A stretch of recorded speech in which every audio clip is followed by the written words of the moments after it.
fois, ça se concrétise. Alors juste avant, c'était Victor Hugo. Ça se concrétise et ça donne Les Cloches, Guillaume Apollinaire, 1908. Mon beau Tzigane, oh mon amour, écoute les cloches qui sonnent. Nous nous aimions éperdument, croyant n'être vus de personne. Mais nous étions bien mal cachés. Toutes les cloches à la ronde nous ont vus passer du haut des clochers et le disent à tout le monde. Demain, Cyprien et Henri, Marie-Ursule et Catherine, la boulangère et son mari, et puis Gertrude, ma cousine, souriront quand je passerai. Je ne saurai plus où me mettre. Tu seras loin, je pleurerai, j'en mourrai peut-être.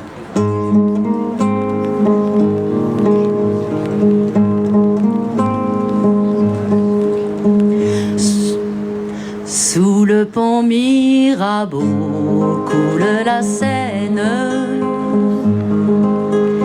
et nos amours, faut-il qu'ils m'en souviennent?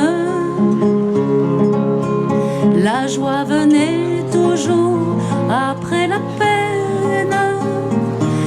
Vienne la nuit, sonne l'heure, les jours s'en vont. Je demeure.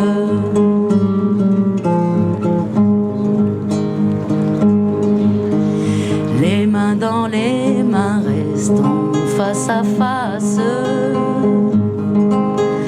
tandis que sous le pont de nos bras passent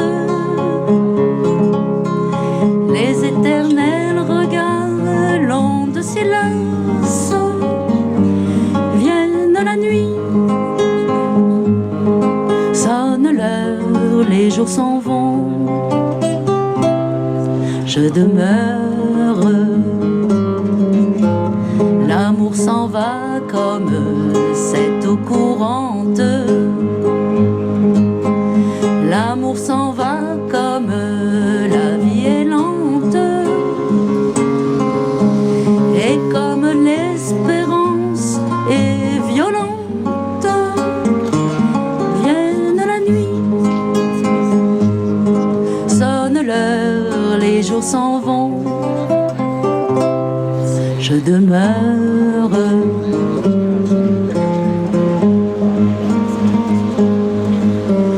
Passent les jours et passent les semaines, ni temps passé ni les amours reviennent.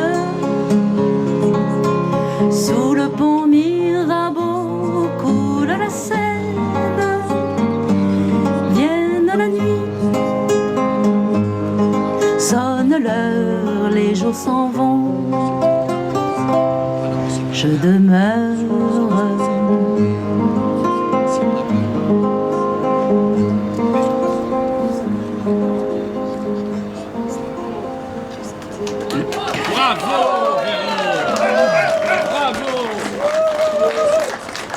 Alors, parfois la mélancolie, la tristesse, mais tel le grand phénix qui renaît toujours de ses cendres, parce que nous sommes faits de ça, l'amour, et avec sa graine. Dis donc, j'ai du micro? Ouais, c'est cool. Dis donc, Véronique, ta graine, là, ça serait pas une petite graine de Georges Brassens, par exemple? Et de Patachou. Ah oui, tout à fait, ça m'étonne pas.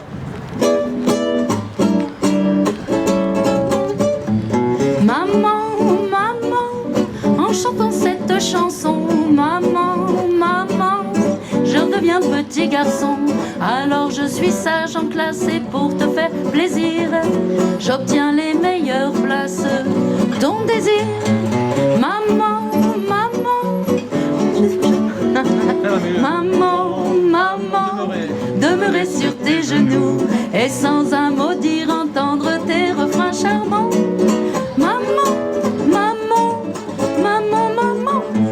Papa, papa, en faisant cette chanson, papa, papa, je redeviens petit garçon et je t'entends sous l'orage user tout ton humour pour redonner du courage à nos cœurs lourds. Papa, papa, il n'y eut pas entre nous, papa, papa, de tendresse et de mots doux. Pourtant on s'aimait bien qu'on ne se l'avoua pas. Papa, papa, papa, papa, maman, papa, en faisant cette chanson, maman, papa, je redeviens petit garçon. Et grâce à cet artifice, soudain je comprends le prix de vos sacrifices. Mes parents, maman, papa, toujours je regretterai, maman, papa, de vous avoir fait pleurer au temps où nos cœurs ne se comprenaient encore pas. Maman, papa, maman, papa, maman, papa.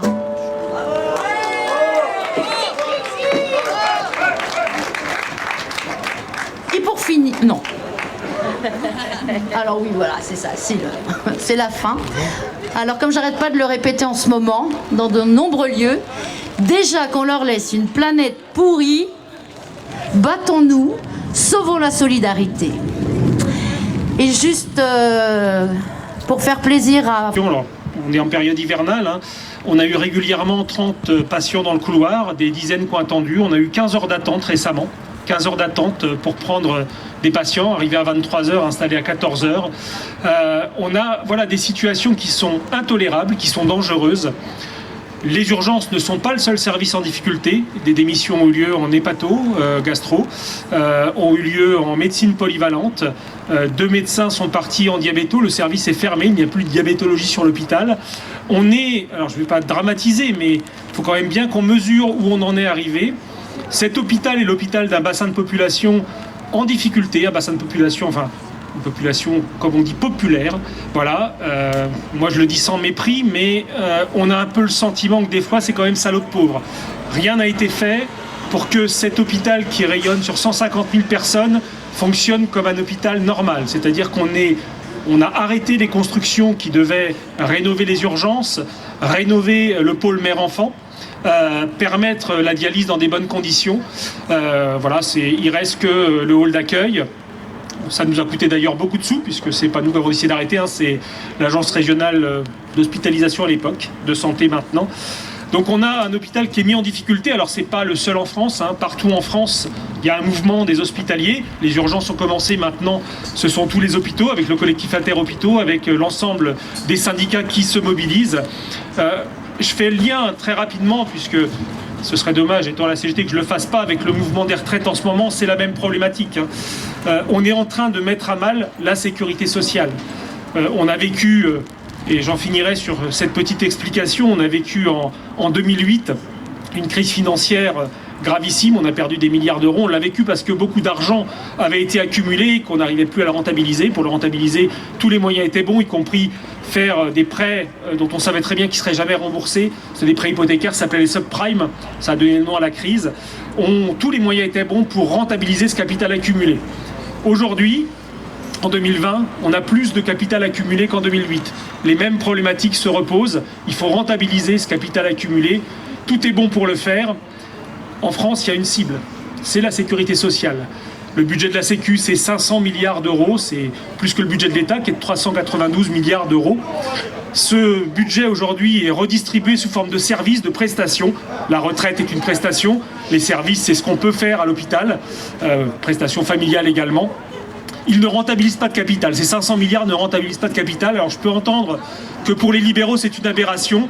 Ils sont en train d'essayer de mettre la main dessus. Et pour mettre la main dessus, on a la réforme des retraites d'un côté, c'est-à-dire qu'on est en train de piquer, de faire un hold-up géant, mais on a aussi l'hôpital public, puisque aujourd'hui, plusieurs moyens sont pris. Un, supprimer des cotisations, les transformer en impôts, ça c'est éviter directement d'abonder la sécurité sociale.